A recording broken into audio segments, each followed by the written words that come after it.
it's Vanessa Marceau from Allura Vegan Organic Wellness Center, and I'm so delighted to introduce you to the first recipe in our Decadent Health Nut series. Yummy food that tastes really, really unhealthy but isn't, so you can feel good about it. This is a shortbread recipe, which is actually gluten-free and oil-free. I'm oil-free because oil acidifies your gut and clogs your arteries, just like those animal products. Not as bad, but it still can lead to heart issues. So you want to have fats in the whole form that comes naturally, a whole food, like eating a coconut or nuts or avocado. So you don't want to extract it and process it. So this recipe is actually going to use a nut butter. So we need half a cup of flour, tapioca flour.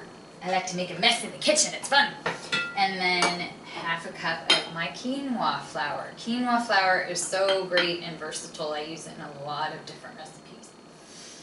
And then a quarter cup total sugar. So I'm going to do half of it with monk fruit and half of it with organic cane sugar. Then mix together in here. I'm going to take half a cup of nut butter.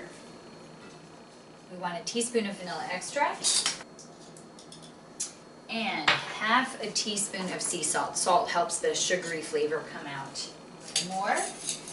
I like to line the baking sheet with parchment baking paper because that way I'm not greasing the pan, so not using any oil, and this baking paper is compostable, it's chlorine and bleach free, and it's certified by the Forestry Council. So this is what I use for all my baking.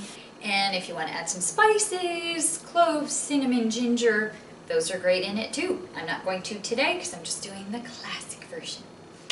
So we're just going to mix it up.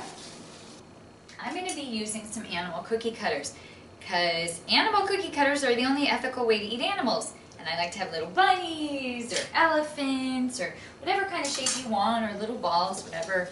It doesn't really matter. And now I'm just going to use my hands to mix everything together. Oh, and by the way, I have preheated the oven to 300 degrees. So I've made it into a ball. I had to add a little more nut butter to make it stick together because it was a little too crumbly. And then I put some flour, one of the flours I've been using, on a cutting board just so that it doesn't stick to it. You can use a rolling pin to roll it out, but it's really easy and it's just a small amount that I just use my hands. And I just press it down and make whatever thickness you want for your cookie. The thinner it is, the faster it'll cook. I like more doughy, kind of dense cookies, so I make it a little bit thicker.